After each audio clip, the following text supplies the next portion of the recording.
What's going on, guys? Today we're playing Calculus AP Test Edition, and today we will be reviewing the AP Calculus AB 2024 free response question number 4. Alright, so here we gotta analyze a function here, or a graph. So, first things first, let's see what it gives us. So from -6 to 7, alright, we know that. Horizontal tangent at x equals -2, so right here. So we're gonna know that's some extrema, obviously. And let R be the region, second quadrant, bounded by the graph of f, the vertical line. Alright, so region R. Now if you notice, region R never actually shows up on here. I think it's, well, it does, but don't worry, it's not like, it kind of looks like it'd be like one of those solid questions, but it's really not. They probably would do that. Alright, so for part A, function g is defined by g of x f of x. Alright. Now, don't let this fool you. Alright, so let's put this up a little bit. Alright, and let's start doing math. Alright, so if g of 6, then that would replace the x right here, right? So it'd be from, right, so it'd be 0 to -6 f of t d of t. Alright, I don't like this, that it's backwards, so let's change that to negative, and then yeah, now it looks normal. Alright, so now we just gotta find what this is. Now we have a graph here, lo and behold, and guess what? This goes from 6 to 0. Now guess what it says right here? Let region R be the second quadrant bounded by -6 and the x-axis. So guess what? We already have the answer. It's 12. Good job. I hope everyone got this point. Well, it's -12, but you get what I mean. Everyone should be getting that point. Alright. So now we gotta do g of 4. Alright. So g of 4, same thing. We just replaced the x from right here. We replaced that. So if we 0 to 4, f of t, d of t, and that's gonna equal, okay. So from 0 to 4, we see that from 0 to 7, the graph is linear. So that means we can just literally like do the box thing. If you remember this from physics, so this is gonna be 2, and it's gonna be 4. So it's gonna be 8 over 2, since this is a triangle, it's gonna be 4.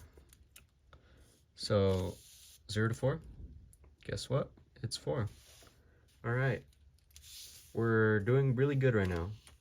Now time for the final boss. Well, not really, but I think we put it right here. So g of 6 right here, and that's gonna equal, just replace the x. No need to change nothing. Alright. And so we know that equals 4, from 0 to 4, it's 4, plus the rest here. Well, don't do the mistake of doing it all the way through here. Just all the way to here, okay? And this is just 1. It's 1. So it's going to be 2 to 1. So 2 times 1 over 2, that's just going to be 1. Well, actually, so notice how it's under the graph. That means it's going to be negative. So it's going to be -1. This. So it's really easy. It's a really easy equation, but there's a lot of formalities that will get you toasted. So, and then 3. Okay. We got the answers. Good job. We did part A. Okay. So, let's go to part B. So part B. For the function g defined in part A, find all the values of x in which the graph of g has a critical point. So when g prime equals 0. All right, so whenever you see something like this, it's basically g prime equals f of x. So g prime, well, I like to number my stuff, so to be. All right, so g prime equals f of x. Because the prime on this one just gets rid of the integral, since they kind of like they undo each other. All right, and so really what we got to find is when f of x equals 0. Now, if you'll notice, that happens exactly once and once only on x equals 4. So x equals 4. All right, but it's asking more than that. Wait, actually, no, it's not. Yeah, all right, so this is a simple equation. Typically, they'd ask you, like, is it concave up, concave down? This year, they made it really easy on you. And so it's just asking you where it has a critical point. So let's make it easier on ourselves here. So it gives a reason for our answer. But something like g of x has a critical point on, you want to use on, or actually no, you want to use at. On is interval, but I don't think it matters too much. It's just the me thing. At, because, and you always want to use the graph point. You don't want to put because g of x equals 0. You want to put because f of x equals 0, because you want to use what's given to you. Because f of x equals 0 at, you want to restate it because they're real picky at the College Board. All right. So 2B is done. So now let's go to the final one. So let's go to a new page. So let me just rip this one off right here. It's a little awkward, but yeah. All right. So now, so this one is very interesting. So first of all, you're gonna want to do the first one. So h of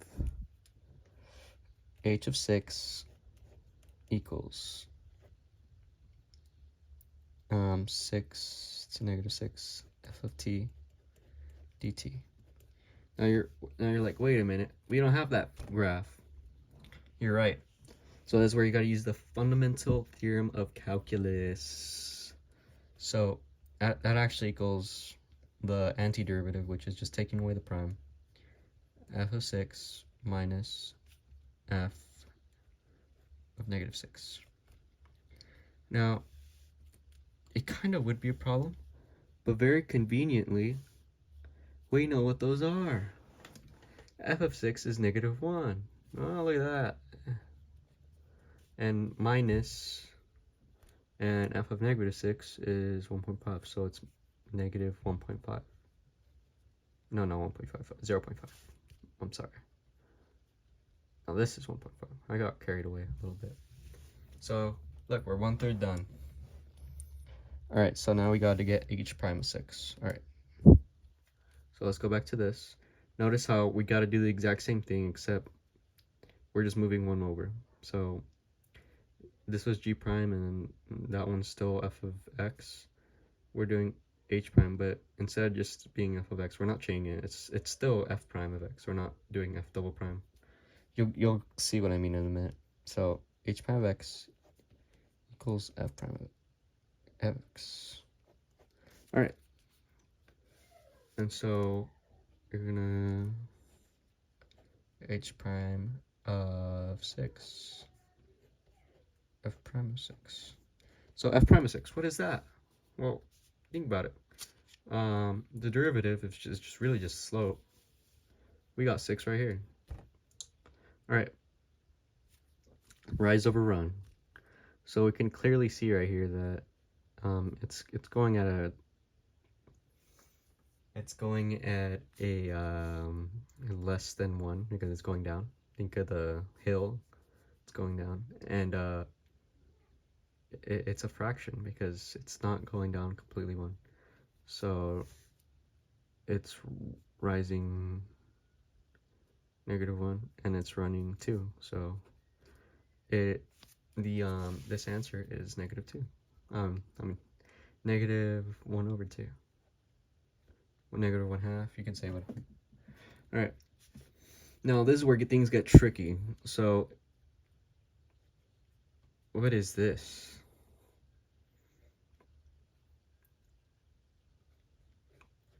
You're just taking the derivative of everything. Well, you gotta realize something. Don't get too carried away. When we have this, so let's just write this for formality's sake. You're just differentiating a constant. Don't make it too don't make it too hard on yourself. It's just 0, because you're really differentiating a constant.